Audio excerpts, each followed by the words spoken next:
أعوذ بالله من الشيطان الرجيم. بسم الله الرحمن الرحيم. يا أيها الذين آمنوا لا تدخلوا بيوتا غير بيوتكم حتى تستأنسوا وتسلموا على أهلها ذلكم خير لكم لعلكم تذكرون فإن لم تجدوا فيها أحدا فلا تدخلوها حتى يؤذن لكم وإن قيل لكم ارجعوا فارجعوا هو أزكى لكم والله بما تعملون عليم. صدق اللہ مولانا العظیم. ناظرین گرامی، آداب معاشرت کے بارے میں آج ہمارا موضوع ہے کہ ہم اپنے ملنے والوں کی تنہائی، ان کے تخلیے یا ان کی رازداری کے معاملات کے بارے میں ہمارا کیا رویہ ہونا چاہیے. دوسرے لفظوں میں اگر میں انگریزی کا ایک لفظ استعمال کروں جو یہاں بہت ہی مناسب ہوگا کہ ہم دوسروں کی پرائیویسی کا احترام کیسے کریں. اس بارے میں قرآن کریم نے بہت واضح ہدایات دی ہے.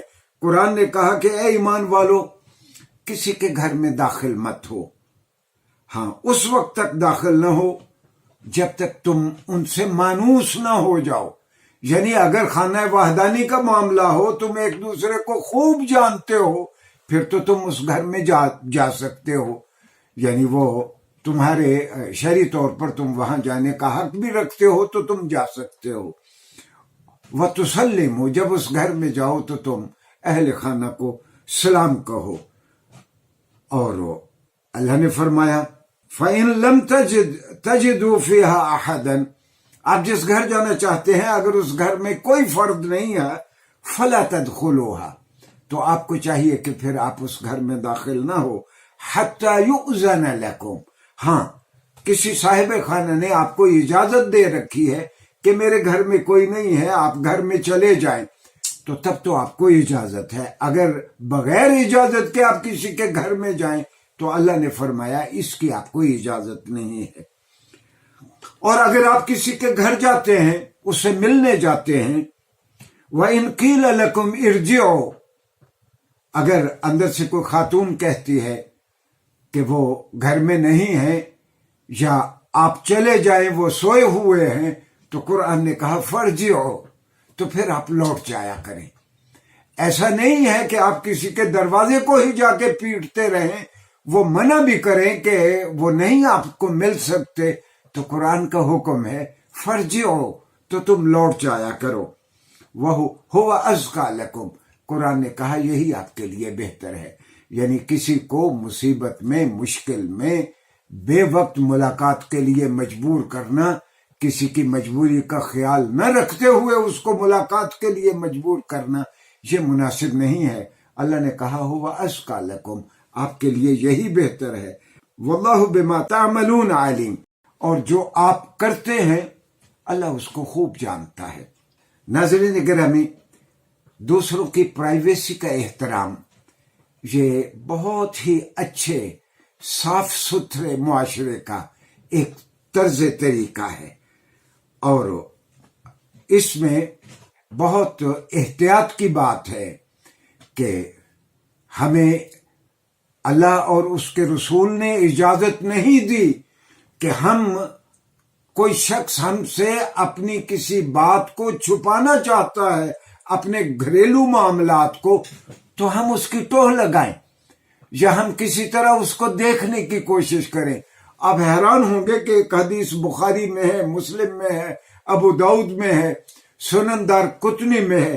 باب الحدود سے میں عرض کر رہا ہوں، رسول اللہ صلی اللہ علیہ وسلم نے فرمایا اگر کوئی شخص کسی کے گھر میں جھانک رہا ہے، کسی درد سے جھانک رہا ہے، یا آج کی اصطلاح میں ہم کہہ سکتے ہیں کسی کے کی ہول سے جھانک رہا ہے، اور وہ صاحب خانہ کو اندازہ ہوتا ہے کہ کوئی شخص میری پرائیویسی کو دیکھنا چاہتا ہے، وہ اندر سے کوئی تیز دھار چیز مار دیتا ہے تو اس کی آنکھ زخمی ہو جاتی ہے، اس کی آنکھ ضائع ہو جاتی ہے.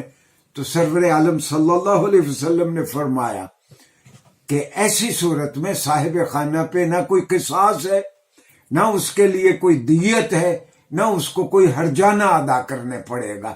اس سے ناظرین گرامی واضح ہوتا ہے کہ اسلامی تعلیمات میں کسی کی پرائیویسی کے احترام کو کیا اہمیت دی گئی کہ کوئی کسی کے گھر میں بغیر اجازت کے اس کی رازداری کی اور اس کی نجی زندگی کی تفصیلات جاننا چاہے، اور اس کوشش میں اگر اس کی آنکھ بھی ضائع ہو جائے تو صاحب خانہ مواخذہ نہیں ہوگا۔ ہاں، اس میں ہم نے یہ بھی عرض کیا کہ جس طرح قرآن نے کہا کہ جب تم سے کہا جائے کہ لوٹ جاؤ تو تم لوٹ جایا کرو، اس سلسلے میں رسول اللہ صلی اللہ علیہ وسلم کا فرمان ہے الاستئذان ثلاث، اگر آپ کسی سے ملاقات کے لیے ٹائم مانگنا چاہتے ہیں تو 3 مرتبہ ٹائم مانگا جا سکتا ہے، اور اگر آپ کو 3 مرتبہ ٹائم نہیں ملتا، وہ اپنے گھر میں آنے کی اجازت نہیں دیتا، فَإِنْ أُذِنَ لَكَ، اگر تو اجازت دیتا ہے ٹھیک ہے، وَإِلَّا فَرْجَعْ، اگر اجازت نہیں دیتا تو رسول اللہ صلی اللہ علیہ وسلم نے فرمایا کہ پھر آپ واپس لوٹ جایا کریں۔ ناظرین گرامی، اس سلسلے میں ایک بہت ہی چشم کشا بات کہ سیدنا عمر رضی اللہ عنہ عبداللہ ابن مسعود کے ساتھ رات کو گشت پہ ہیں۔ آپ دیکھتے ہیں کہ ایک جگہ روشنی ہو رہی ہے، عبداللہ ابن مسعود رضی اللہ عنہ کو پیچھے چھوڑ کے آپ اس گھر میں چلے گئے۔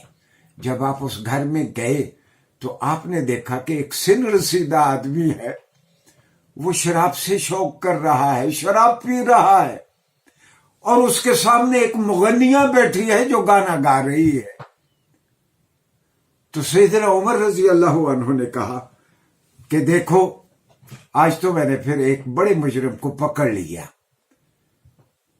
تو وہ بوڑھا کہنے لگا سیدنا عمر خلیفہ وقت امیر المومنین کو کہ جو غلطی آپ نے کی ہے وہ میری غلطی سے بہت بڑی ہے۔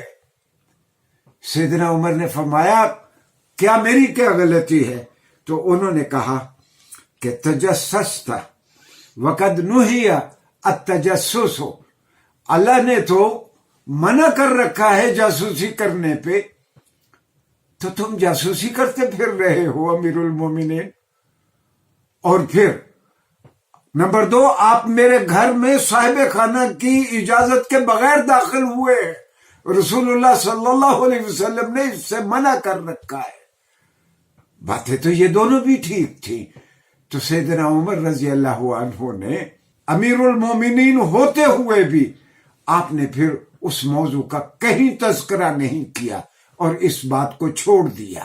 تھینک یو ویری مچ جی۔ انشاءاللہ قرآن سے متعلق آئندہ ہم مختلف موضوعات پہ بات کرتے رہیں گے۔ شکریہ۔